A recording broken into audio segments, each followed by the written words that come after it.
Welcome to Ask Angela, relationship advice for love after trauma. I'm Angela Amias, here to help you navigate intimate relationships as I answer real questions about love, loss, and everything in between. This is where we untangle old patterns that keep us stuck and discover new possibilities for connection. Relationships after trauma need a different kind of wisdom, and I'm so glad you're here. Hey there. In this episode, I'm going to be answering Braylon's question. Braylon writes, I fell in love after leaving an abusive relationship, and it was the happiest either of us had ever been. Unfortunately, I still had a lot to heal from, and my partner told me that he wanted me to be healthy and respect myself before we started anything serious. And although it hurts, I agree.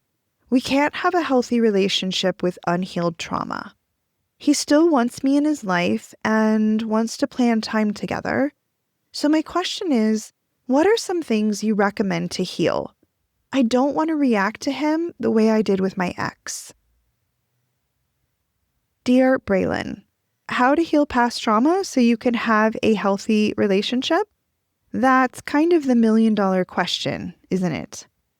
While it may seem like having unhealed trauma means it's impossible to have a healthy relationship, as long as that trauma is still unhealed, it turns out that that's not actually the case, which is good news for all of us. But it is nearly impossible to have a healthy relationship if you have unhealed trauma that you're not dealing with. That's because your trauma will come up eventually in an intimate relationship, even when we might wish that it wouldn't. When it comes to relational trauma, including the kind that comes from being in an abusive relationship, my philosophy is that what is hurt in connection heals in connection. Connection is the heart of healing relational trauma. I think of healing past trauma as a process that has two layers. There's one layer we can work through while we are single and we're not dating. And then there's another layer that only gets revealed when we get into a new intimate relationship.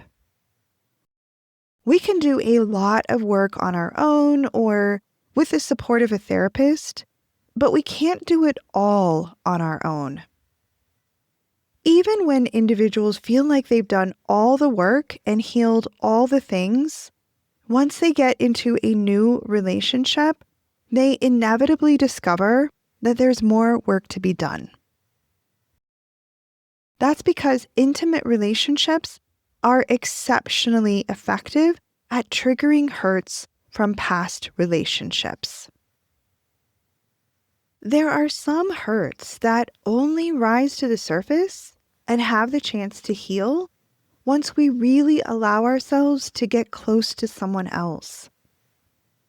So let's talk about that first layer and how to take steps to healing on your own or with the help of a therapist.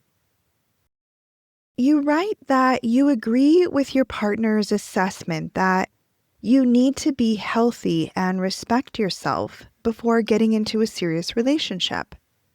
So, here are some questions that can help you begin working toward this. Where is the absence of self-respect showing up for you right now? Where do you see potential opportunities to begin healing your relationship with yourself? When do you feel like you might be in need of more self-love and self-kindness? And what might be blocking your ability to show yourself the love, kindness, and respect that you deserve? Reflecting on these kinds of questions will initiate the process of connecting with yourself and building a nurturing relationship with yourself. And this is a key aspect of healing past trauma and recovering from an abusive relationship.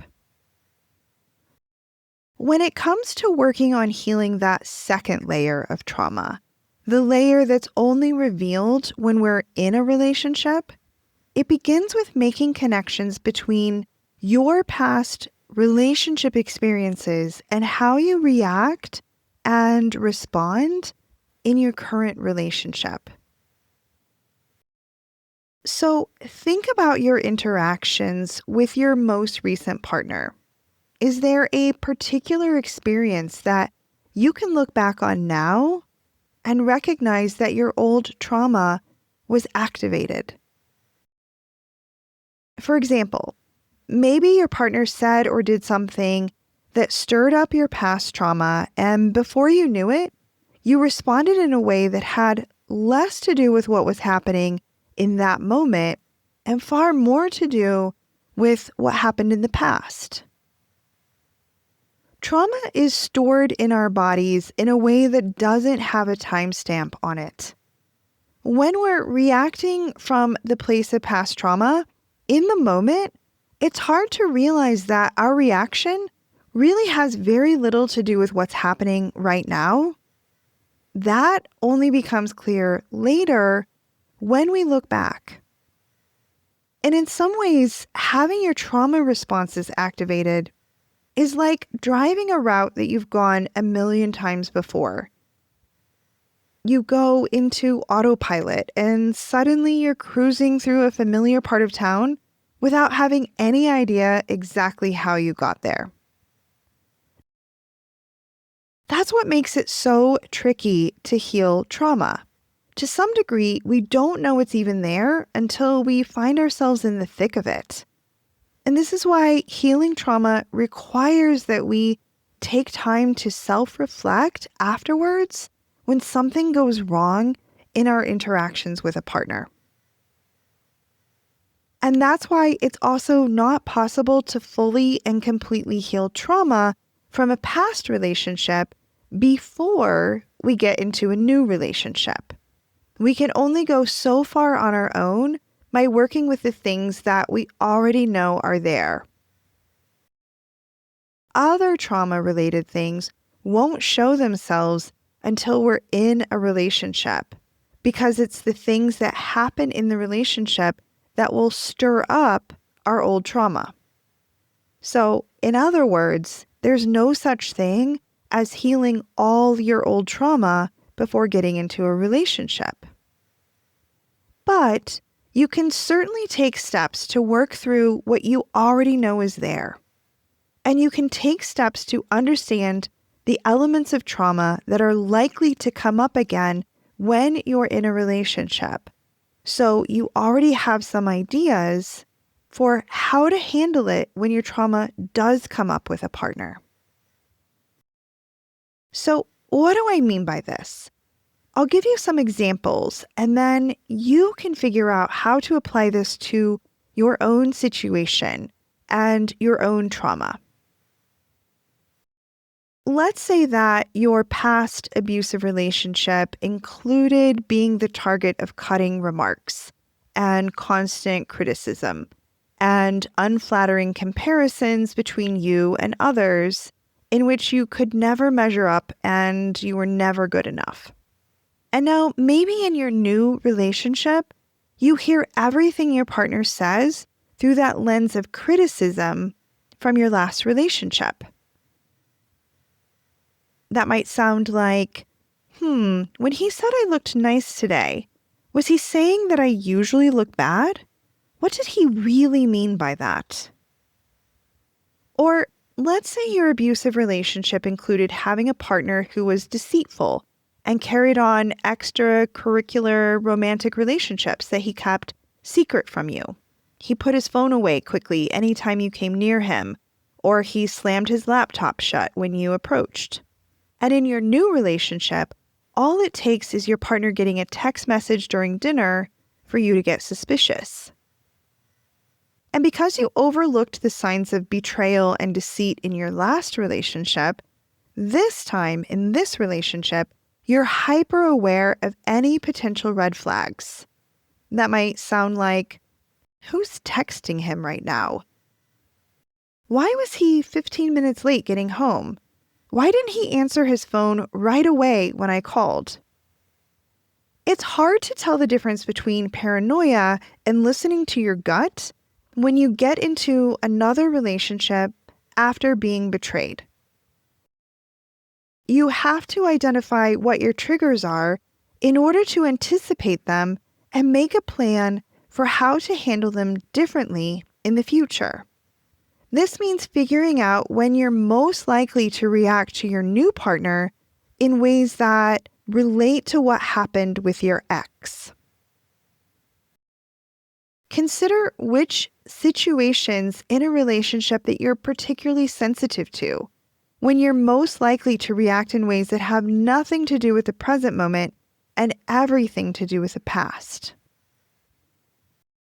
I would guess that if you spent some time thinking about this recent relationship, you could easily come up with 10 specific situations in which your past trauma impacted your relationship. If you're the sort of person who likes to write, this might be an opportunity to buy yourself a beautiful notebook or journal, which you can use as part of your healing process. And in this notebook, you can write down these situations. And then one by one, you can ask yourself these questions. What happened in the situation? How did I feel? What did I think was happening in the moment? What am I able to see now about what happened that I couldn't see then? What might help me respond differently in the future?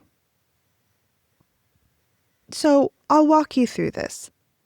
For example, this might look like, what happened? My partner was 15 minutes late arriving to the restaurant, and he didn't answer the text I sent him.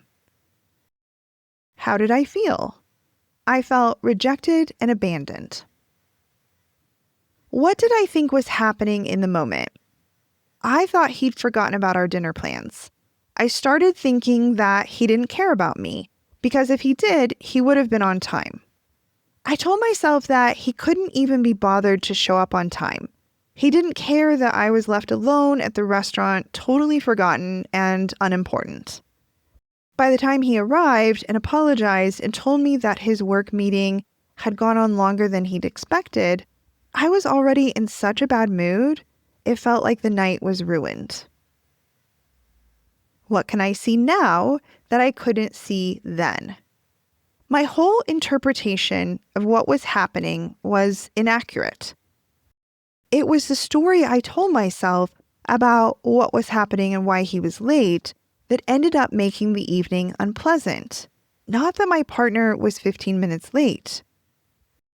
My reaction had to do with feeling abandoned, like when I was a child, and it really had very little to do with my partner being 15 minutes late to dinner.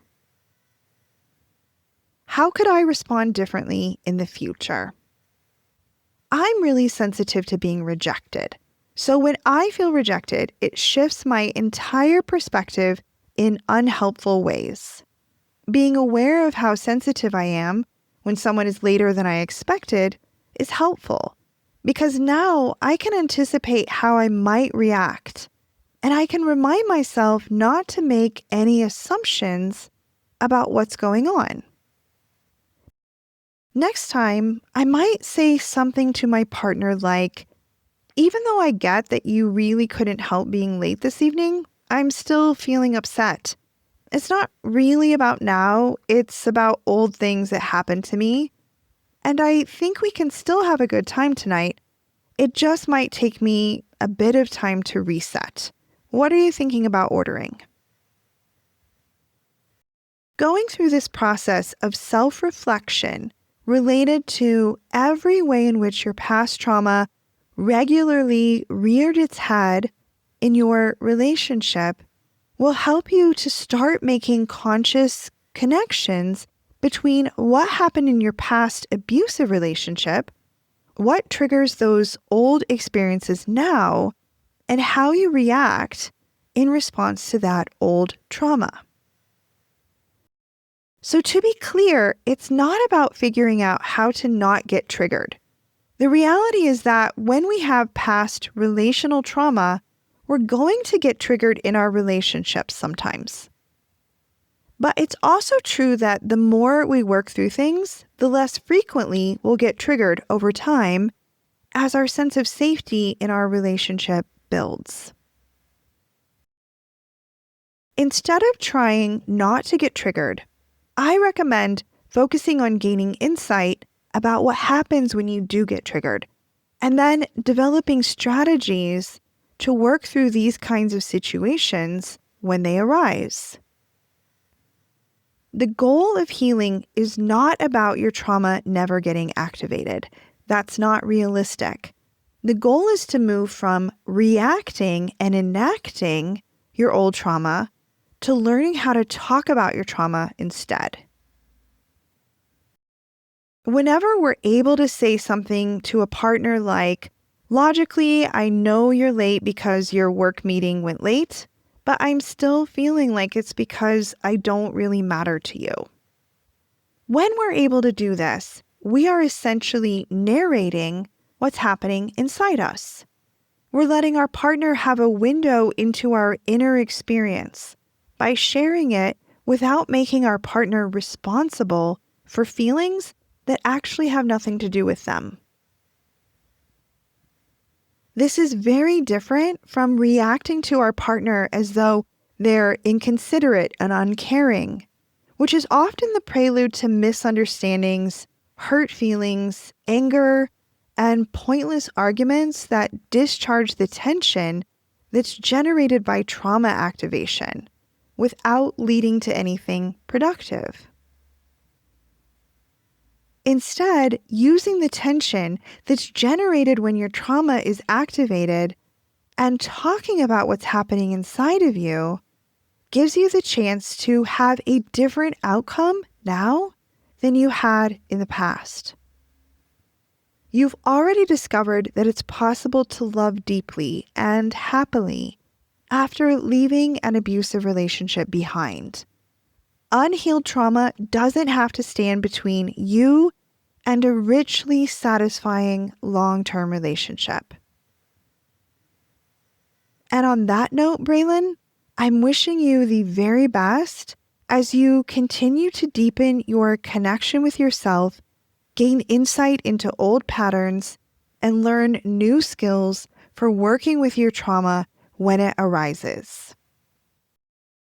And on that note, listener, thanks for tuning in. That's it for this episode of Ask Angela, relationship advice for love after trauma. If something in this episode resonated with you, come join the conversation at askangela.co. And if you'd like to submit a question of your own to be considered for a future episode, you can also do that at askangela.co. I'll be back soon with another episode, and until then, lots of love.